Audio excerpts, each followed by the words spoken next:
Alrighty folks, it is summer in Texas, and you know what that means. That means one, the grass grows back like crazy the day after you cut it. And then two, it means it's time for meatsicles.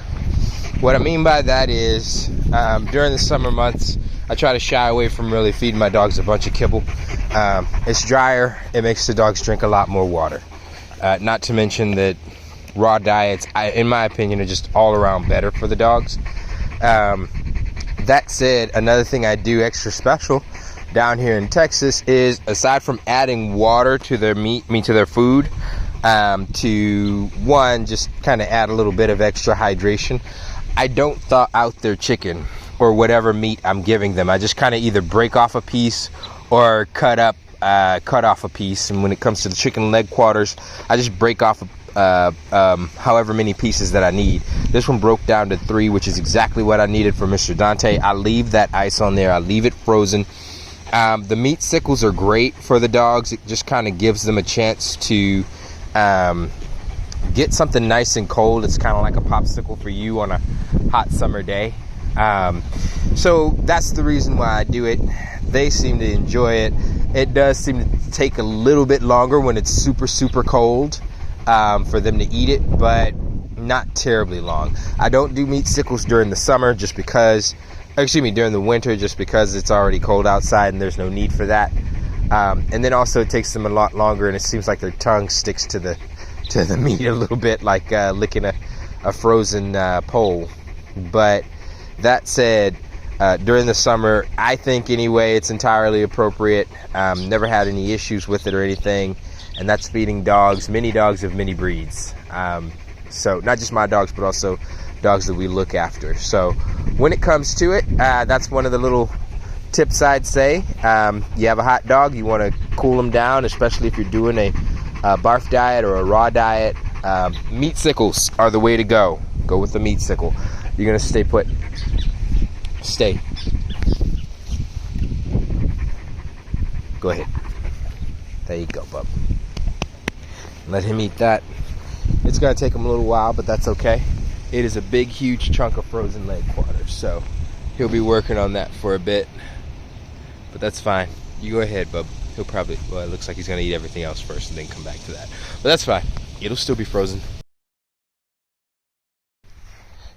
When it comes to feeding them, I can save a lot of time by prepping my food. For the most part, all my dogs live the same lifestyle, so their needs are pretty standard and adjust based on size and gender. Size, exercise level, and gender. Also in age, I guess those are all the factors.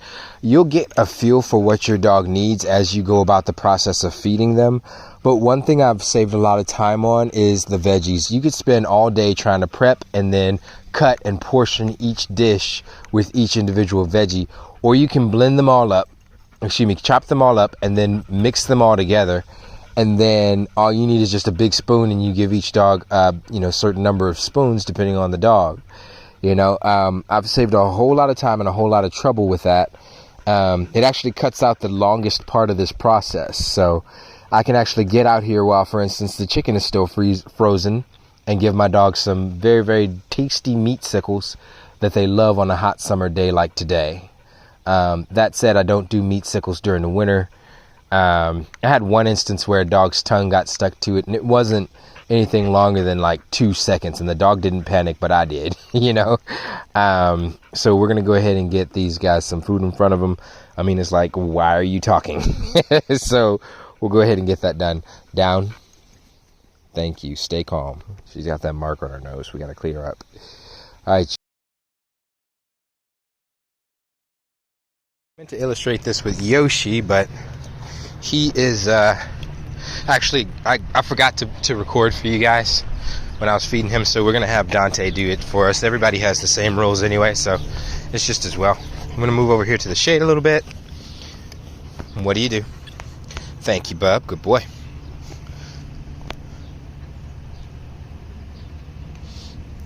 I want that eye contact. It's super important to me. Go ahead. The patience, the eye contact, I want all that. I got his food out of the sun. I don't want him overheating just because he's trying to eat, you know.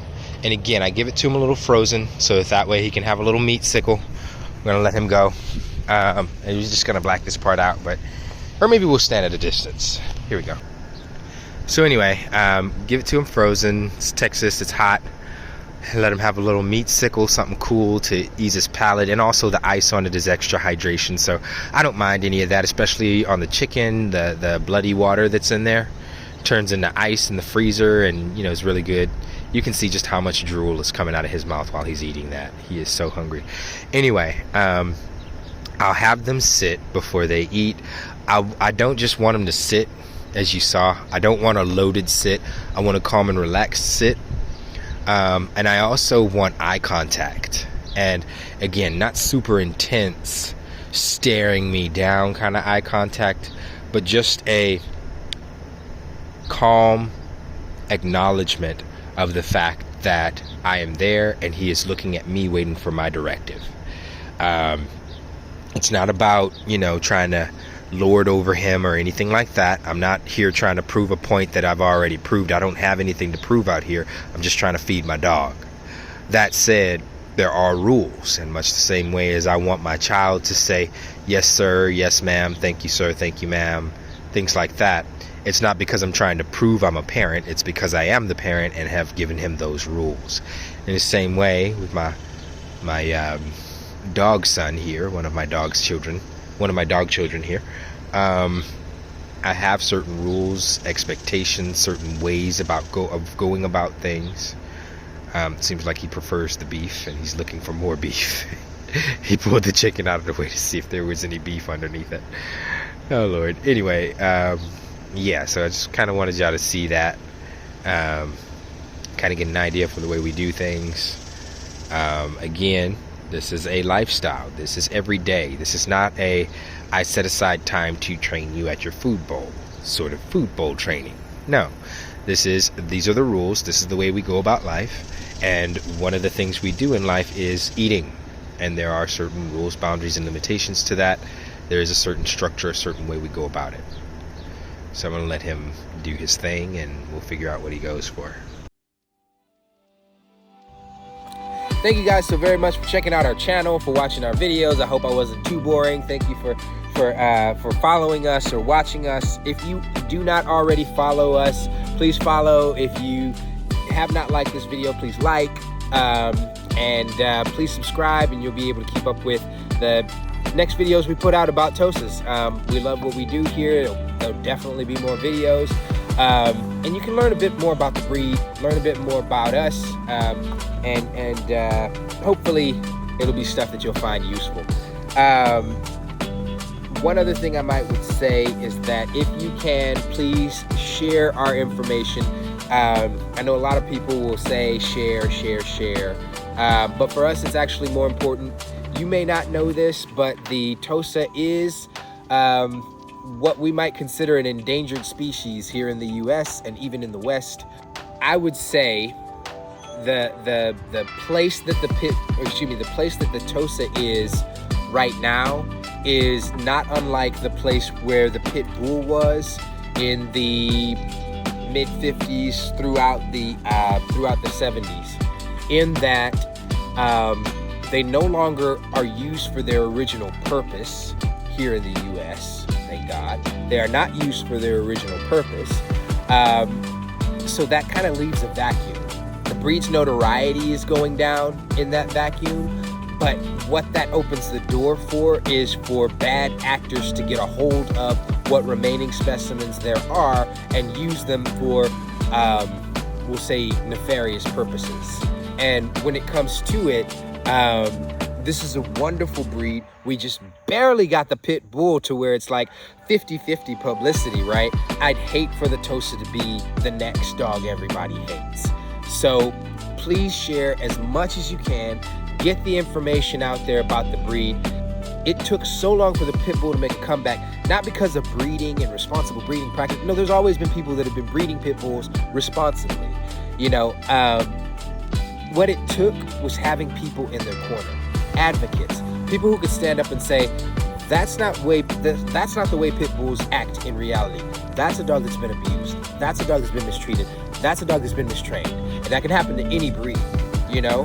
And the more that those people get out there, the more you see the pit bull coming out in a better light, you know? Unfortunately, it's still got a long way to go, but that was the change. And the same thing is true for the Tosa.